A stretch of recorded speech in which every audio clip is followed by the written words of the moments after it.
¿Alguna pregunta hasta ahora o vamos nomás? Uy, tengo un montón de cosas abiertas. Bien. Esto se va.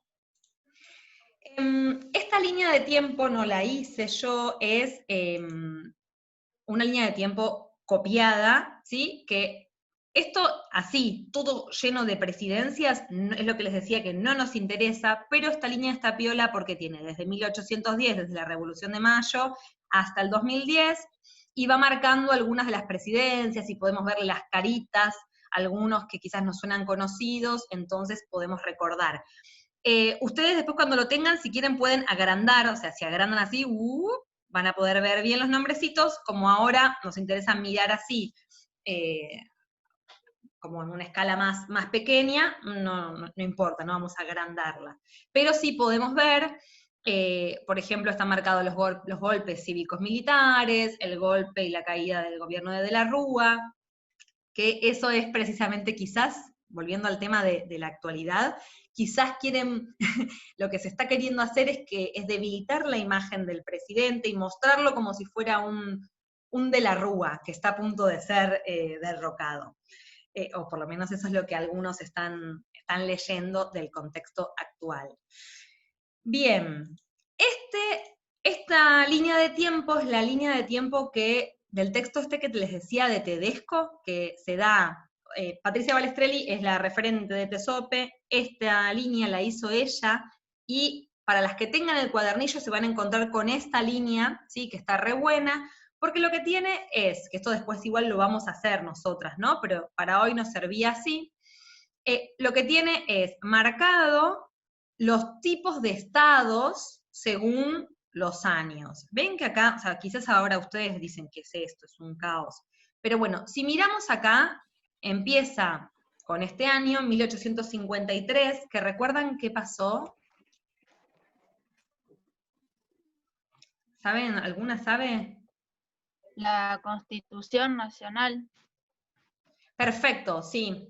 Espectacular. Bien, perdón, miré a ver si me estaban escribiendo de nuestro grupo o si era del otro TESOPE, es del otro TESOPE. Perfecto. Antes de la Constitución Nacional, ¿se acuerdan que habíamos dicho que si bien la independencia fue declarada en 1816, hubo en el medio muerte y destrucción, caos, guerras, luchas civiles, unitarios, federales, Buenos Aires y la Confederación? Todo este tiempo fue caótico, ¿sí? A partir de la sanción de la Constitución, se genera como de algún modo un plan, un programa de lo que quería que fuera esa nación, ¿sí? Pero no es que antes hubo un montón de cosas hermosas y que se plasmaron en la Constitución, no. La Constitución fue el proyecto, el programa de lo que querían que fuera esa nación. A partir de ese momento se conoce como el periodo de organización nacional. O sea, ahí surge y se consolida el Estado oligárquico nacional liberal, ¿sí? Como presidencias conocidas tenemos la de Mitre, Sarmiento y Avellaneda, que yo les contaba esto que para recordarla, acuérdense de Misa, Mitre, Sarmiento y Avellaneda, y después vino el roquismo, ¿sí? Durante el roquismo se sanciona, ¿qué ley? Importante para nosotras. La 1420. Perfecto, la ley 1420, 1884, 2 años antes había sido el Congreso Pedagógico, ¿sí? Toda esta etapa se conoce como de Estado oligárquico liberal. Después tenemos la caída de Wall Street, bueno, en el medio tenemos la Primera y la Segunda Guerra Mundial, y después surge lo que llamamos el Estado keynesiano benefactor, o el Estado benefactor, ¿sí? Después viene el momento de crisis de este Estado benefactor, y después el Estado post-social. Hoy vamos a ver estas dos, el Estado oligárquico liberal y el Estado benefactor, ¿sí? Porque si no es un montón. Bien. El texto de Filmus, que es del 2014, se llama Argentina de fin de siglo, procesos y desafíos, Estado, sociedad y educación en Argentina, una aproximación histórica. Él empieza el texto, yo esto lo dejé para que sepan, porque quizás empieza y una dice, ¿por qué empieza hablando de la crisis del Estado keynesiano benefactor? ¿No? A él le interesa llegar a explicar esta crisis del Estado keynesiano benefactor, pero dice, bueno, para poder pensar en la crisis de este Estado benefactor, hay que pensar qué pasó antes, cómo fue esa articulación entre el Estado y la sociedad previa, ¿no? Y dice, bueno, vamos a hablar de lo que fue estas formaciones en América Latina y en Argentina, pero nosotras, en nuestro caso, nos vamos a centrar en Argentina. Bien, ¿cómo fue este origen de la intervención del Estado en la educación? La matriz de pensamiento que se quiso implementar fue la de la Revolución Francesa. Filmus se pregunta, y muchos autores se preguntan, ¿cómo puede ser que esa revolución, que en realidad tenía como objetivo limitar el poder del Estado, ¿sí? Porque querían, o sea, lo que se quería era garantizar los derechos individuales, ¿no? Naturales del hombre. Dice, bueno, en realidad no es tan contradictorio. ¿Por qué? Porque la educación era concebida más como un servicio público y como una necesidad del Estado que como un derecho individual. Por eso es que el Estado estuvo muy metido en lo que fue esta consolidación de los sistemas educativos. ¿Qué pasó a nivel de estados nacionales en Europa? Bueno, a medida que se fueron conformando como estos estados nacionales, cada sociedad europea fue generando sistemas educativos que fueron los principales factores de integración política, de identidad nacional, de cohesión social y de transmisión de valores. Esto mismo fue lo que sucedió aquí, ¿no? O sea, estas conformaciones de estados nacionales fue lo mismo que pasó acá en Argentina. Cuando Filmus se refiere al modelo educativo del antiguo régimen, el antiguo régimen sería todo lo que sucedía en Europa, bueno, en Francia, pero en Europa, antes de la Revolución Francesa. O sea, antes de la Revolución Francesa, en el antiguo régimen, el modelo educativo, o sea, ya existía educación, ¿no? Pero había instituciones educativas desarticuladas y superpuestas, ¿sí? Que estaban en manos ¿de quiénes? De la iglesia principalmente. Eso fue dejando lugar a la construcción de un verdadero sistema educativo. ¿Vamos bien hasta ahí? Sí, perfecto. Buenísimo. Bien. En Argentina, o sea, hasta ahí vimos lo que fue en Europa, ¿no? Explica Filmus, dicen, en Argentina y en América Latina, cuando terminan la gesta emancipadora sería todo el proceso de independización de los países de América Latina, no fue que de un día para el otro se nacieron los estados nacionales, es lo que les decía recién, o sea, hubo muchísimas luchas, ¿no? Y había disputa de intereses y de poderes, y corrió muchísima sangre. Bien, y acá aparece Oslac, ¿sí? Que es el que les envié hoy, el señor que habla de los atributos de estatidad, etcétera, etcétera. O sea, ustedes cuando vean citado Oslac, digan, cierto, el de atributos de estatidad. Bueno, bien. Esto que decíamos, ¿no? El proceso de estatidad en nuestros países, en Argentina y en muchos otros países de América Latina, tuvo características distintas a las europeas. ¿Por qué? Porque el contexto era distinto. En Europa, o sea, se desarrolló de una manera y en América Latina de otra. Ahora vamos a ver. En nuestro caso, el Estado determinó muchísimo a la sociedad. Estuvo más cerca de la intervención y de la fusión que de una clara separación entre el Estado y la sociedad. Antes, o sea, lo que les decía antes, ¿no? Antes de ver qué pasó con la ruptura del Estado benefactor, Filmus propone analizar las funciones que tuvo el Estado en relación a la educación. Esto se los puse así, tal cual lo va diciendo él, o sea, el orden en el que habla, para que después cuando se encuentren con el texto lo vean. Pero bueno, hasta acá es todo el relato de Filmus. Y ahora sí, esto marcado en este bordocito, más o menos aproximadamente, es esta primera fase, ¿no? Esta primera etapa del Estado de nuestro país, que fue el Estado oligárquico liberal. Y esto, ahora vamos a ver por qué el título es La función política de la educación. A diferencia del Estado liberal nacional europeo, en América Latina los estados se consolidaron como estados oligárquicos. ¿Qué era oligárquico? ¿Se acuerdan? ¿A qué nos referimos cuando decimos oligarquía? Gobierno a mano de unas pocas personas. Bien, generalmente perfecto. Bien, perfecto. Quienes participaban eran solamente los sectores dirigentes, las élites, ¿no? Unos pocos privilegiados. Bien, eso por un lado, ¿no? Eso a diferencia de lo que pasó con el Estado liberal nacional europeo, acá en Argentina y en América Latina, fue oligárquico. Solamente participaban unos pocos, los dirigentes. Por otro lado, el tipo de desarrollo económico y la vinculación que tuvo nuestro país para con el mundo hizo que fuera un país, un estado de modernización temprana.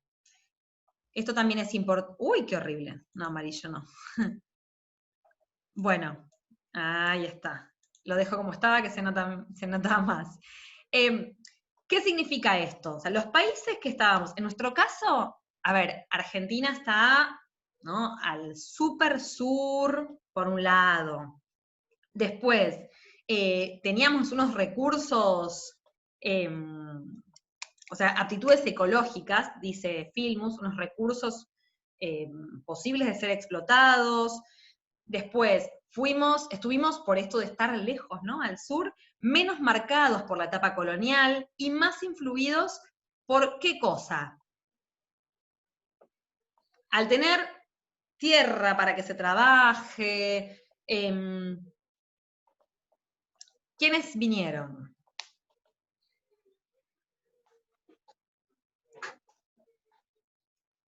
¿Inmigrantes? Bien, perfecto. Inmigración europea, bien. Esas cosas hicieron que nuestro país fuera de modernización temprana, a diferencia de otros países de América Latina.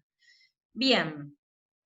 Ahora, era necesario entonces integrar a muchos sectores sociales, ¿no? Y incorporar mano de obra a partir de la inmigración. Bien. ¿Qué hacía falta entonces?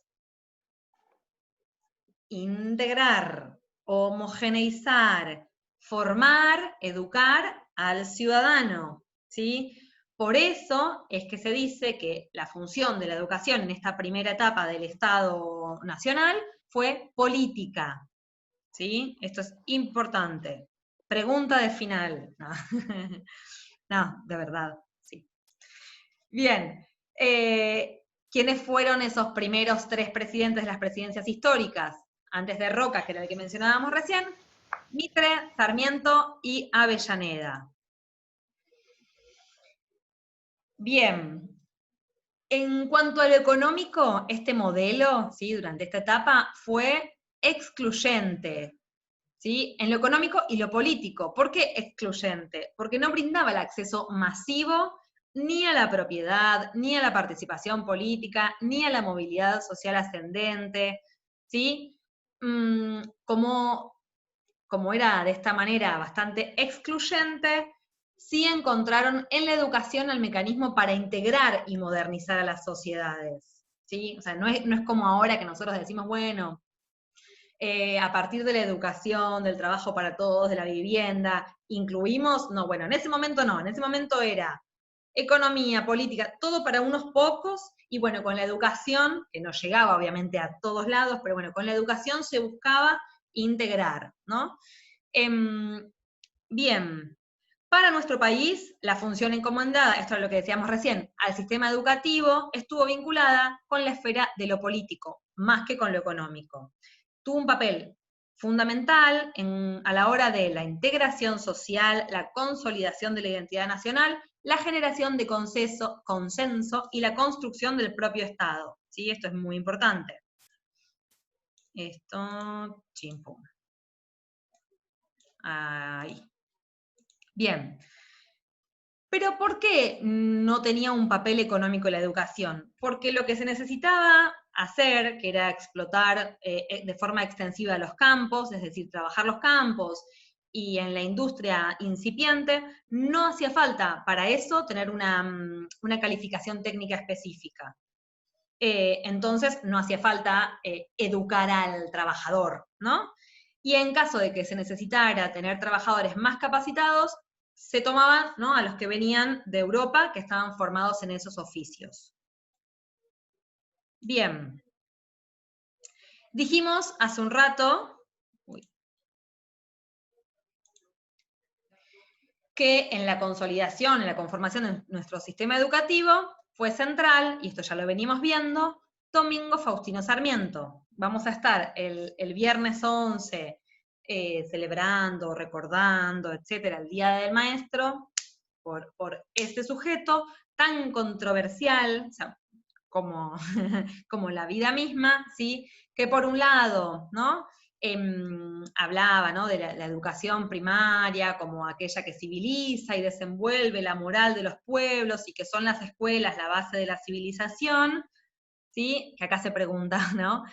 ¿Por qué elegimos la civilización si yo con la barbarie estaba tan contento? O sea, por un lado teníamos a Sarmiento diciendo estas cosas, pero el trasfondo, esto si bien es un meme cierto, Sarmiento le decía a Mitre, no trate de economizar sangre de gaucho, la sangre de esta chusma criolla, incivil, bárbara y ruda es lo único que tienen de seres humanos, ¿sí? Algunos pueden decir, bueno, era un tema de época, hay que contextualizarlo. Sí, hay que contextualizarlo, pero después, ahora en la placa siguiente vamos a ver que, esto se los muestro ya ahora, así ya después nos olvidamos, vamos a ver que años antes de que Sarmiento dijera estas cosas, Simón Rodríguez, que quizás lo han visto, como en alguna serie, como fue el maestro de Bolívar, pero bueno, es el padre de la educación popular, ¿sí? Lo que nosotros estudiamos de Paulo Freire, ahora en educación, o sea, sus orígenes, o sea, más antiguos están en Simón Rodríguez, que murió en 1854, es decir, antes de que Sarmiento dijera todas estas cosas, y él hablaba de una educación popular en donde se usara la cabeza y el cuerpo, ¿sí? Decía Eduardo Galeano que Don Simón ató las dos cosas, la cabeza y el cuerpo. Enseñaba a sumar, a restar, pero también a usar las manos para las tareas de la carpintería, herrería, barro y tierra. Nada, es interesante ver que cuando decimos, bueno, a Sarmiento hay que contextualizarlo, no olvidarnos de que hubo otros educadores que proponían una educación popular real, ¿sí?, que incluyera a las y los trabajadores. Y acá les dejé esto que encontré que me parece interesante, la frase de Simón Rodríguez, o inventamos o erramos, como para pensar en esto, en las nuevas formas de docencia que tenemos que inventar, sobre todo en esta era en la que tenemos que combinar la tiza con el celular. Esto de Simón Rodríguez no está en el texto, es solamente para, a la hora de pensar en Sarmiento y en la conformación de nuestro sistema educativo, no olvidarnos de que hubo otras formas, ¿sí?, que no fue la única manera. Bien, acá está, este meme está bueno porque Sarmiento mirando a Estados Unidos y su sistema educativo. ¿Saben ustedes? ¿Esto lo vieron ya en alguna materia? Sí, ¿no? Que se trajeron las maestras de Estados Unidos, ¿todo esto lo han visto ya? En didáctica, Sí. pedagogía. Bueno, bien, Sí, listo, perfecto. en EDI, en todo. Listo, por eso, no quiero, ustedes díganme, cuando ya vieron algo me dicen, listo, ya está. Bien. Sarmiento versus la Iglesia, o sea, si bien algunas de estas cuestiones de Sarmiento nos pueden hacer muchísimo ruido, fue un revolucionario ante la Iglesia. Recuerden que la Iglesia era la que monopolizaba la educación, y esto le garantizaba un beneficio ideológico, ¿sí?, porque mantenía ahí a sus fieles, a sus adeptos, pero además un beneficio económico, porque las escuelas eran pagas. Entonces, la Iglesia odiaba a Sarmiento. y perdía mucho, ¿no? Porque la ley, justamente la ley 1420, lo que establecía era la educación gratuita, obligatoria y laica. Ay. Ahí está.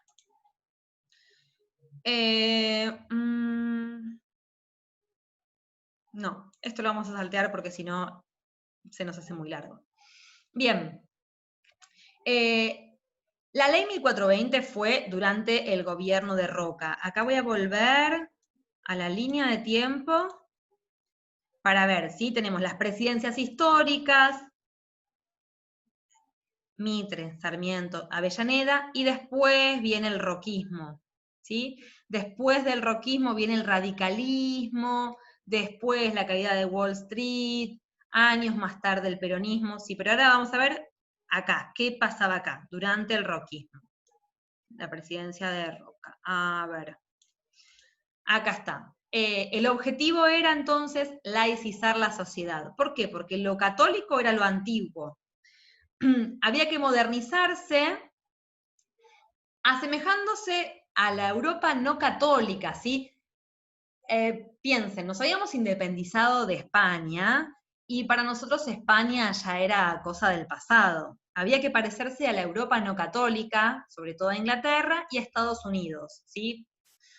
Como decíamos antes, con la ley 1420 queda la religión por fuera del horario escolar.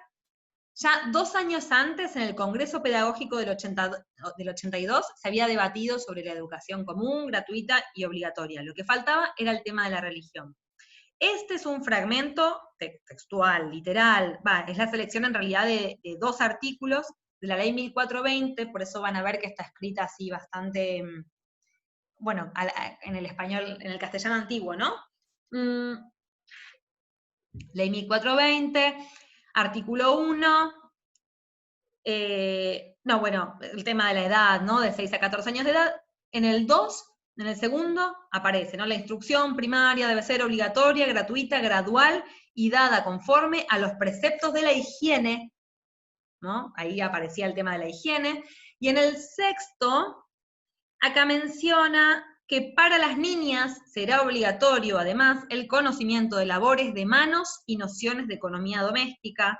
Para los varones, el conocimiento de los ejercicios y evoluciones militares más sencillos, y en la campaña, nociones de agricultura y ganadería. ¿Qué piensan de esto? Lo que estamos tratando de desconstruir ahora. Bien, perfecto. Bien, fíjense que... ¿Cómo? ¡Ay, se escucha mal! Sí, como lo estereotipado, lo que es para los niños, las niñas. Las Bien. nenas en la casa. Claro. Claro, además porque no todos podían aprender lo mismo, digo. Bien. Ya desde la educación en ese momento se intentaba, digamos, como mantener la imagen de la mujer de determinada manera y del hombre de determinada manera. Perfecto. Y acuérdense que en ese momento las maestras eran, lo que habíamos visto ya hace un tiempo, eran casi unas monjas no laicas, venían a sustituir a esa imagen angelical, en la segunda madre, este ideal de pureza, ¿no? Bien, perfecto. Aquí está. En la génesis del Estado Nacional, argentino nuestro, hubo una contradicción entre los ideales del liberalismo, por un lado, ¿no? Planteados en la Constitución y en la Ley 1420, y un modelo político, económico y social, que se quería mostrar modernizador en un conjunto de aspectos, pero que no lograba incorporar a grandes sectores de la población. ¿Y qué pasó? O sea, esto es muy importante. Hubo una consecuencia central, ¿no? Que se manifestó en el papel que comenzaron a tener los sectores medios. ¿Qué pasa si damos educación, escolaridad media y superior a sectores de la población? Por ejemplo, personas analfabetas, trabajadoras, adultos, que toda la vida estuvieron trabajando por por 2 mangos, los educamos. Uy, se va a cortar. Bueno, piénsenlo, escuchen. Piénsenlo. ¿Termino la reunión? ¿Quieren? Sí. Dale, termino la reunión. Sí, profe. Dale, perfecto. Y nos unimos.